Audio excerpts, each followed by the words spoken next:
Usapang totoo, walang preno. You under vlogcaster, real talk lang, walang plastikan. Magandang araw mga ka-Wonder, welcome back sa ating YouTube channel, Wonder Vlogcaster po. Magandang araw. Pag-usapan natin mga ka-Wonder kung paano naisahan itong minority block, itong majority block. Na talagang sabi nga brasuhan, no? Sabi nga ni Senator Lisa Hontiveros sa kanyang speech o sa kanyang interview, how low can you go? Senado, na kumbaga burak ang term niya. Grabe.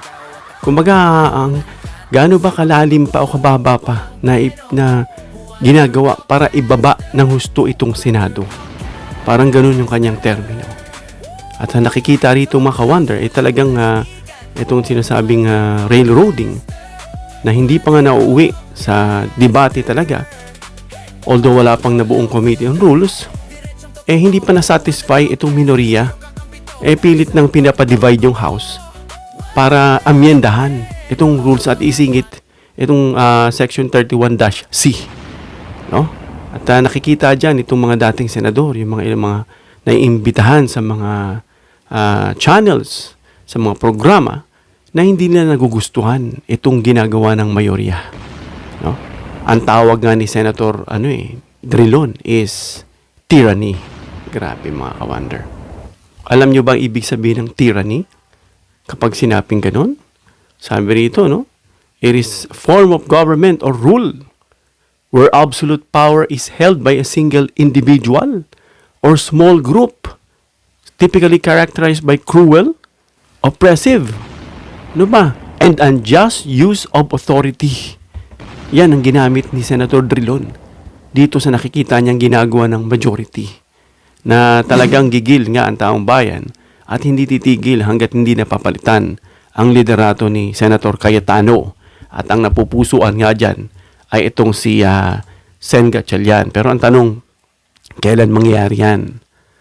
At pag-usapan natin din mga ka-Wonder kung anong dapat gawin ng minority para sa pagbalik nila sa Monday ay itong pinipilit ng majority na amyendahan yan, itong panukaalangan itong si Marcoleta, ay hindi matuloy at mahadlangan.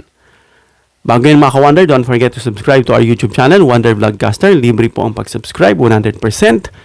Pindutin nyo po yung subscribe button, lalabas pong bell icon, piliin nyo po yung all. Marami pong salamat. Panoorin muna natin itong video mga ka-Wonder na interview ni Senator Drilon dito kay Karen Davila tungkol sa opinion niya dito sa nagawang walkout. No? Talagang ito'y para sa akin, nakita ko ito'y isang magandang strategy. No? Bagamat outnumbered sila, sabi nga ni Senator Lacson, the majority has the number, but the minority has the rule. Panoorin natin mga ka-Wonder. First of all, did the minority have to walk out? Couldn't they have debated or argued their points on why there should be no amendment to the Senate rules? Was the walkout necessary? And frankly speaking, was that the right behavior in the middle of a debate? Yes, the walkout was necessary because that was the only way to prevent the tyranny of the majority. When the minority bloc walked out, there was no more quorum, and therefore the proceedings or the session could not proceed. Now, but having said that, really this is a brute show of the tyranny of the majority, and it had to be adopted quickly. Yesterday morning, there was news of the ombudsman intending to file charges against Jinggoy Estrada. And if it is plunder and probable cause is found by the Sandigan to warrant the issuance of a warrant of arrest, it is not available. Senator Bato is out of circulation and could not vote. So that's already two. And then you have and then there is news that Villanueva will be charged in the next 2 weeks. And of course, there's still a name The ICC on Senator Bongo. on Bongo. So all of this would indicate that the majority would lose its majority for purposes of voting on crucial issues. Maybe the minority would still have no 13 votes to reorganize. But in terms of the issues being voted upon, then the present majority would not have the numbers to carry out the measure any motion on the floor. Specific example: if during the impeachment trial, the minority now will move that a subpoena be issued to AMLC or to the banks, the presiding officer, assuming it's still Senate President Cayetano, will deny the motion. And therefore, the subpoena will not be issued per the ruling of the presiding officer. The ruling can be appealed to the floor. So it is very crucial now that electronic voting be allowed, because personal presence could not be possible and muster the necessary vote to sustain the denial of the subpoena on the bank records. So this is all connected to the impeachment trial. So yan mga ka-wonder, narinig natin mismo sa dating senador at 2 beses naging Senate President yan, ang Batikan na si Senator Drilon. Take note sa sinabi niya, no, na kahit ano man isipin natin, iisa rin, no, our feeling, our thought is mutual. Na ano bang dahilan? Sabi nga, it has something to do dito sa impeachment, ano? Hello, mic test. Hello. So may kinalaman po yan dito sa impeachment, mga ka-wonder. Dahil halimbawa, dumating na yung panahon na naglilitis na at may mga ipapasabpina dyan, gaya ng sabi nga ni Senador, gaya nitong bank records ni Sara, syempre tututulan yan, no? Pag outnumbered sila, kasi nga, wala yung ibang mga senador. Sabi nga, 2 weeks from now, ano, parang ibababa na rin yung paglabas o pagsampa o paglabas ng arrest o dito kay Villanueva, o pagrekomenda dyan sa Sandigan Bayan at dyan kila Jinggoy, kay Marcoleta, may kaso rin siyang plunder. So, mga 5 hanggang 6 mababaklas sa kanila. And then, mawawala sila physically. No? Maaring ma-detain yan. Ano man maaring magtaguyan, ano man mga paraan na gawin, ano? Pag napayagan itong online voting, mga ka-wonder, ay they can still have the number, no? At sasabihin nila, i-deny nila yan, yung pagkasabpina nitong sinasabing bank records. So makokontrol pa rin nila. So one way not to control is by approving itong sinasabing online voting, mga ka-wonder. So yan ang sinasabi nitong si dating Senador Franklin Drilon. Ngayon, pag-usapan nga natin kung paano naisahan ng minority itong majority at kung ano yung dapat nilang gawin. Ngayon, alam natin kung ano ba talagang gusto ng majority, no? Na pinamumunuan nga ni Cayetano. Ito nga unang-una yung bumoto remotely at umattend via video conferencing na ang kanila pong dinadahilan dyan. Inapayagan naman daw yan during the pandemic. That was a considerable situation. Bakit? Pandemic yan eh. Lockdown. No? At pinagbabawal yung paglabas-labas at pag-contact-contact. So, mayroong dahilan dito at exemption. Hindi naman, sabi nga ni Franklin Drilon, hindi naman araw-araw pandemic para payagan ka sa conferencing. Isa lang naman talagang motibo dyan ay talagang para makontrol nila yung bilang. Lalo na sa pinaglalaanan dito sa darating na impeachment. No? At ito, isa pa, dahilan yan, ang gusto talaga ng majority is makilahok kahit wala or hindi physically present sa session hall. Yan ay lahat dito dahil sa motion ni Marcoleta. Ngunit mga ka-wonder, tinutulan nga yan ng minority bloc. No? Na ito yung pinaka naging mabigat na issue na dahilan kung bakit sila nag-walk out. Itong SB 11 o yung Solid Block 11. Ano?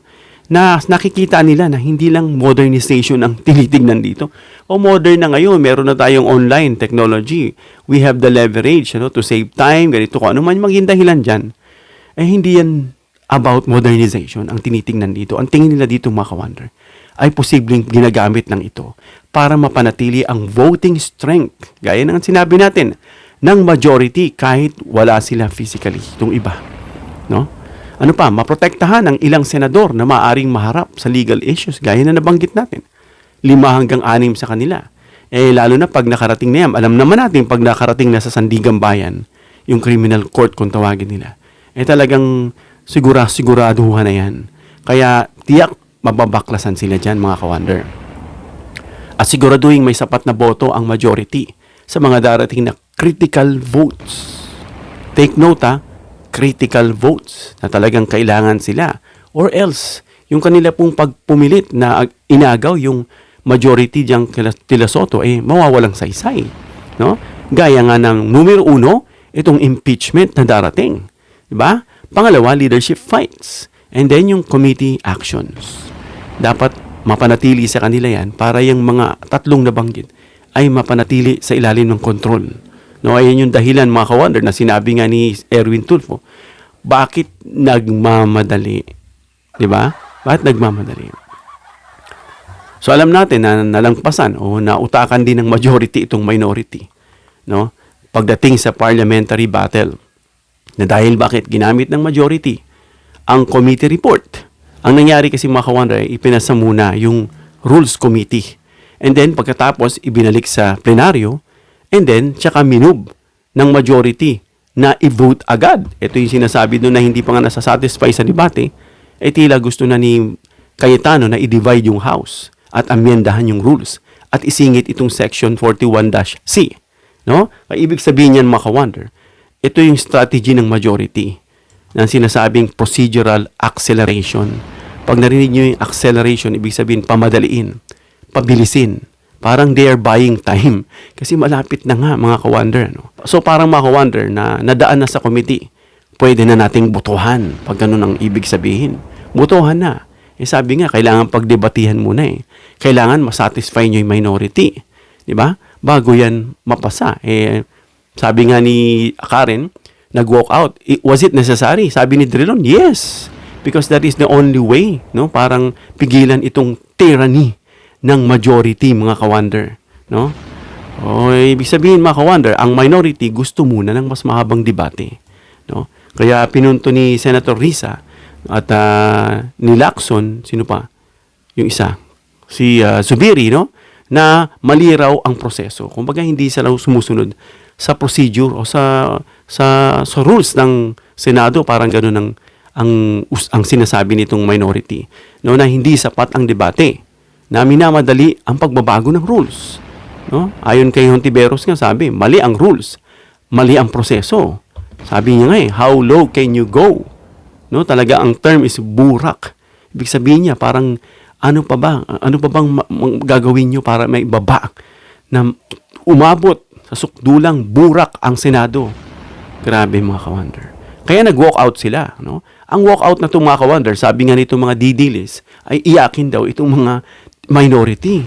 Hindi nila alam na ito ay isang tactical move, no?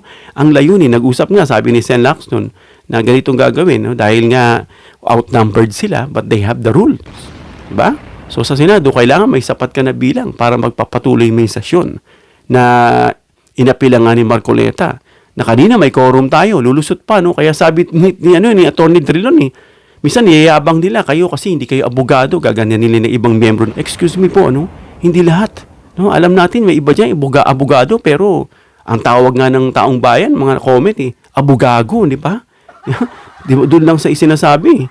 Para, yun kasi yung alam mo na yung batas, pero nagtataka sila, parang ano ka ba, tatanga-tanga ka o alam mo ba o nagtatanga-tangahan ka lang? Parang ganun, ano?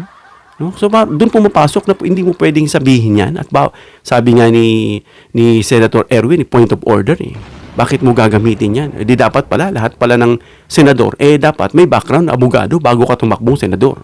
Di ba? Kasi, anyways, legislative kayo, tagapagawa ng batas. But, is being a lawyer the number one prerequisite for one to become a senator? Wala namang ganun sa criteria o sa sinasabing mga qualifications bago ka maging senador. Kaya mga ka-wonder, nung lumabas yung malaking bahagi ng minority, nag-walk out sila, bumagsak ang quorum. Mahirap ang majority na ituloy agad ang proceedings ng walang quorum. Kaya napuwersa ang sesyon na mag-adjourn, na in-adjourn nga ni Tito Sen. Dahil yan nga usapan nila. No? At ang gusto nga nila na ituloy. No? Ituloy. Kahit na walang quorum. No? Ang nangyari, sino bang nanalo? Kung titignan natin sa kung ano man perspective ka nakatingin, depende sa perspective. Ano? Panalo ang majority block kung pag-uusapan yung nailatag nilang agenda. No, naipasok kasi nilang officially itong usapan, mga ka-wonder, na itong remote voting sa plenary na ipasok nila. So, ano pa? Na-pressure nila ang minority. Napilitan ang minority na mag-walk out tuloy. No? Na kaysa harapin itong sinasabing vote agad. No? Kasi sa parliamentary politics, mga ka-wonder, minsan ang walk out ay sign kulang ang numero. No? Ay kulang naman talaga sila sa number. No? Para manalo sa actual na voting. So, isa itong tactical move na ginawa nitong minority. Isa pa, naging lamang ng block majority. Napakita nila, mga ka-wonder, na hawak nila ang leadership. Nasa kanila ang majority. No? Matapos na naunang Senate Kunga na tanggal kay Soto, naging presidente itong si Cayetano. No? Pagpapakita na sila ng majority at may control sa floor machinery. At panalo naman ang minority, mga ka-wonder, sa ang banda. Of course, naging panalo sila dahil napigilan nila agad, no, itong pagpasa ng sinasabing amyenda na bagong rule na insert itong Section 41-C. Yan yung pinakamahalaga, mga ka-wonder. No? Dahil pag wala ngang quorum, hindi dapat ituloy ang botohan. Na-delay din ang rule change, mga ka-wonder, na sinasabi ni Marcoleta. Kanina may quorum tayo maapektuhan ba yun? Kaya tuloy natatawa si Atty. De Leon dito kay Marcoleta na ang tingin niya, ito rin si Marcoleta ang may kagagawan kung bakit siya ngayon ay kakasuhan ng plunder at maari na siyang makulong. No? At nakuha din ng minority, mga ka-wonder, yung public attention. Ang simpatiya, kung titignan mo lahat, kakapiranggot lang yung simpatiya mula dito sa mga DDS. Hindi natin alam, control farm pa yan. No? Naging national issue ang remote voting na yan. Hindi yan dapat. Ayaw nila yan. Kahit yung mga senador, walang ganun At hindi ito natahimik lang na procedural amendment lang, mga ka-wonder. Kaya na-frame nila, mga ka-wonder, yung issue bilang procedural abuse ng Senate rules na tinawag nga ni Senator Drilon na tyranny, mga ka-wonder. At politically, mga ka-wonder, malakas itong narrative, no, na binabago ang rules para sa political survival. Makasurvive. No? Kasi alam natin, kapag hindi nakalusot itong si Sara, mananatili sa kulungan itong mga senador. At kung hindi sila titindig, maaring ma-impeach itong si Sara Duterte. Ganun lang mga tinitignan dyan ng tao na nakikita. So ano mas malalim na laban dito? Actually, hindi lang talaga ito tungkol sa Zoom na yan. Ginagamit na lang yan. Mas malalim pa dyan at alam na natin. Si Senator Drilon na mismo nagsabi, it has something to do with the impeachment trial. No? Itong kontrol sa Senado, no, natanggal si Soto, naging presidente si Cayetano, lahat yan may motibo. Lahat yan may dahilan. At alam na nila, hindi na pwedeng ikwento pa yan ng kunyaring maang-maangan. No? Kasi bawat rules na fight ngayon ay may tinatawag na proxy war, no, para sa control sa Senado. So, nung malabas dito, sabi nga nitong si Atty. De Leon, na itong raw mga majority ay parang mga sindikato. No, parang mga sindikato. Kasi kung mapapansin yung mga ka-wonder, yung iba dyan, talagang implicated at makukulong. No? Yun na nga.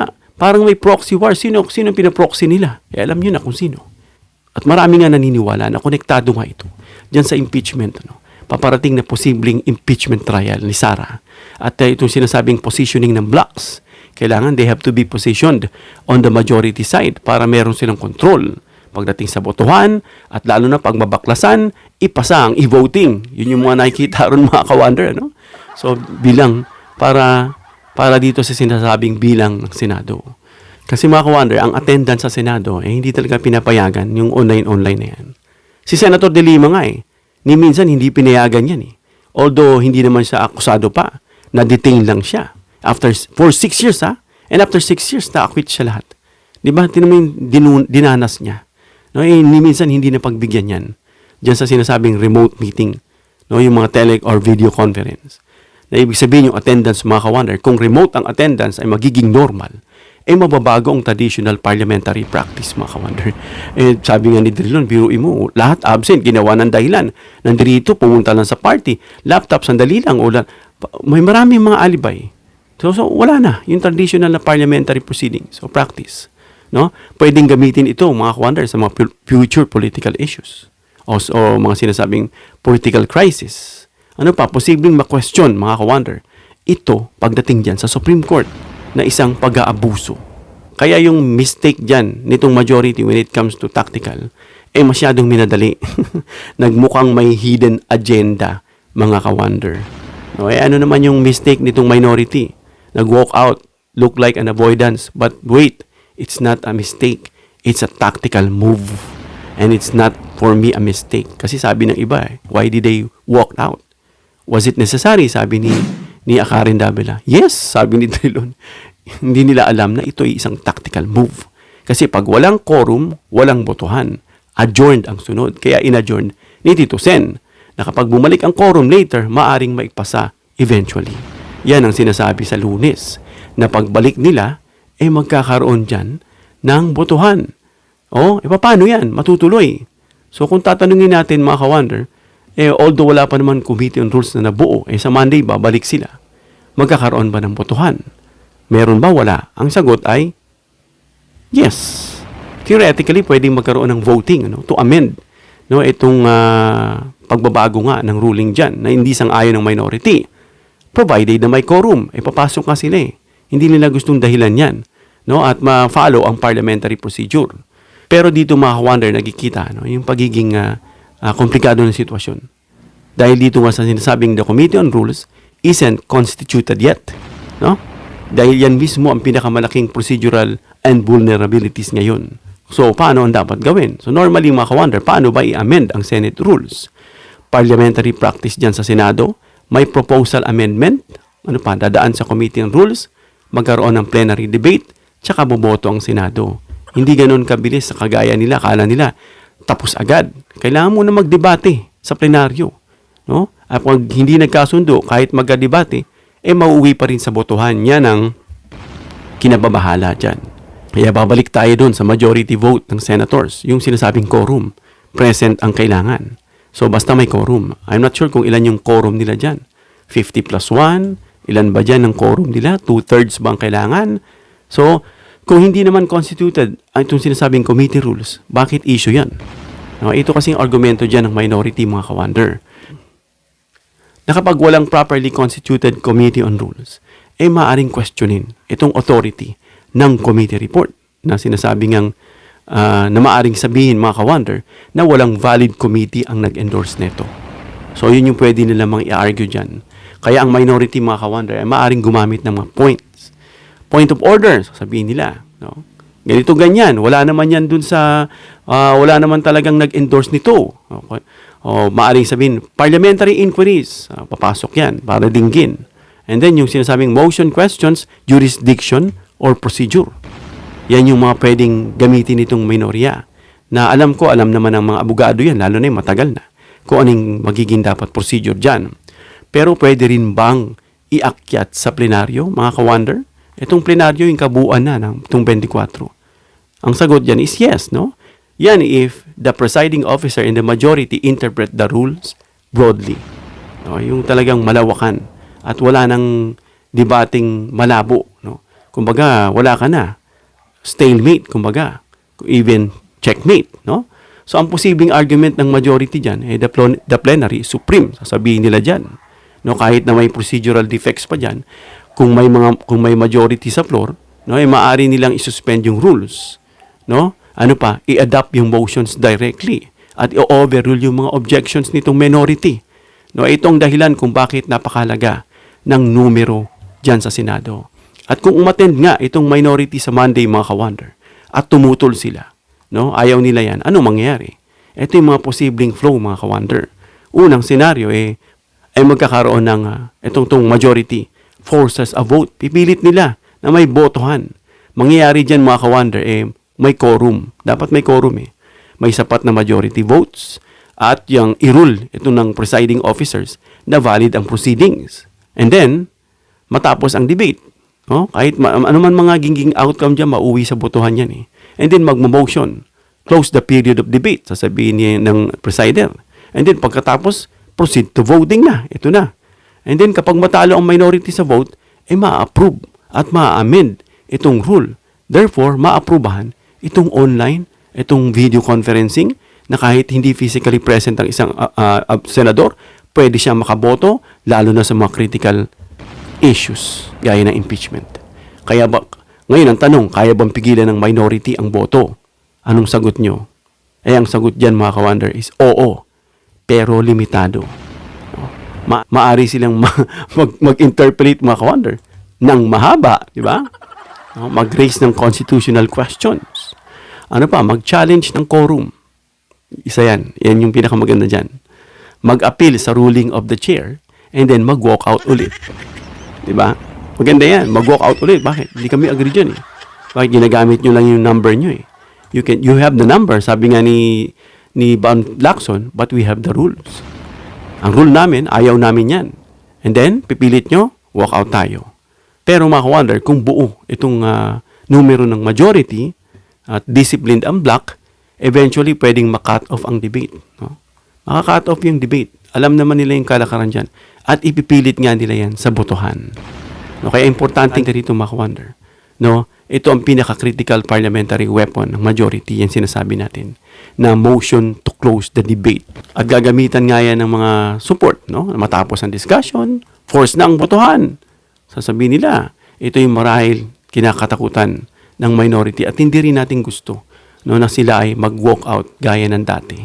No, anong weakest point ng majority ngayon? Ito yung mahalaga. Ano yung weakest point nila? Ang legitimacy ng proseso. No? Dahil kung totoong hindi pa constituted itong sinasabing Committee on Rules, no, ay may defects sa committee authority. Kaya posibleng maka-wonder na ma-question ito legally, no? At ma-appeal internally at umakyat ito sa Supreme Court lately or later. Diba? So, yan yung mga pwedeng magamit dyan na weakest side nila. No? Pero politically kung may number sila, maaring maipasa pa rin nila ito sa floor. Pero then again, mag-walk out ang minority para walang quorum, adjourned, at hindi pwedeng magbotohan. Kaya anong pinaka-strongest weapon again ng minority? Not necessarily votes because the majority has the number. Talo sila. Ano? Procedural delay. I-delay nila yung procedure ng tungkol dyan. Huwag natin talakayin yan. Ano mo natin, part muna natin yan. O kaya, magkakaroon sila ng mga tactica to delay. Ano pa? Public pressure. Yung mga tao, ayaw nila yan. Di makikinig yung mga senador dyan. Itong ayaw nila eh. Ayaw ng taong bayan yan eh. Ano pa? Yung legitimacy challenge at yung quorum disruption. Wala tayong quorum. Therefore, walang botohan. Yan ang nasa rulings. Diba? Sa parliamentary politics naman, minsan, delaying is winning. Alam natin yon na pag dinelay, sometimes, diba, justice delayed, justice denied. Kaya nga ayaw nating i-delay yung mga bagay na nangyari. Gusto nating kulitin araw-araw hanggang sa makulong. Kaya ito nagbubunga. Lalo na kung may paparating na impeachment, no? Or leadership conflict. At talaga namang sabi nila, yan lang naman ang kinatatakutan nila. No? Kaya practically speaking, ano malamang mangyari sa Monday? So most likely, kung kumpleto ang majority, they will try, no? Ma-validate yung proceedings, ma-terminate yung debate, at ma-force yung boto. At kung kulang sila sa numbers, wala si Bato, o kung sino pa yung mga wala sa kanila dyan, no, hindi nga pwedeng bumoto. At kung nakataong lamang pa itong minority, malalagay sila sa alanganin. No? Maaring ma-delay ulit at magkaroon ng compromise o ma-compromise at ipagliban ang amendment. Yan mga ka-wonder. Talagang critical ang attendance. Dahil, ano bang tawag doon? Ito ay paradoxical, no? No, kapag umattend sila, may quorum. Diba? May botohan. At mas madaling magpagpatuloy ang majority. Pero kapag hindi sila umattend, itong minority, maaring walang quorum. Pero maari silang magmukhang obstructionist, no? Politically. Kaya delikado yung strategy na ganyan. No? Pero pag nandyan naman sila at pinipilit pa rin na nakikita ng tyranny, pwede naman sila mag-walk out ulit. No? Kaya bottom line, yes, kahit tumutol ang minority sa debate, pwede pa rin magkaroon ng actual voting ng pag-amend dun sa rules. Pag may quorum, pag may majority votes at i-rule ng presiding officer na si Cayetano na valid ang proceedings, no? Pero ang tunay na laban ngayon, mga ka-wonder, ay hindi kung sino mas magaling magsalita, no? Kundi sino yung may numbers na napunta nga dyan sa majority. Pero sabi ni Lacson, we have the rules. Sino yung may procedural control at sino yung may mas legitimacy sa mata ng publiko, constitutional interpellation. Kaya din again, for recap, para dito sa dapat gawin ng minority, questionin ang legality ng committee and rules. Ano pa? Mag-raise ng continuous point of orders. Ano pa? Pigilin ng closure ng debate. At mag-file ng maraming amendments. Diba? Para dun, i-counter itong pagbabago ng rule na yan. Pwede yun. Pwede kaya yun? No? At gumamit ng quorum tactics. Yan, yung pag-walk out. Diba? O hindi pumasok yung ilan. At gumamit ng constitutional argument, mga ka-wonder. At i-threaten ang Supreme Court challenge, mga ka-wonder. At ang pinaka-importante sa lahat, no, huwag hayaan ma-frame bilang anti-modernization. Kasi bakit? Ito yung modernization pinapakita nila. Hindi naman talaga yan ang tunay na dahilan yan. Ang kulay niyan. Kundi manatili ang control sa kanila at mag-take over at makontrol nila hanggang sa dumating impeachment. Hanggang dito lang tayo, mga ka-wonder. Comment down below your opinion para mabasa natin, mareaksyonan. Please give me a thumbs up if you like this video para ma-share ni YouTube sa iba pang viewers. Please share this video para malaman nila kung ano yung magandang ginawa ng minority at kung ano yung dapat nilang gawin sa Monday. Please subscribe, hit the notification bell icon and choose all bilang suporta sa aming mga content creators. Hanggang sa muli, mga ka-wonder. God bless.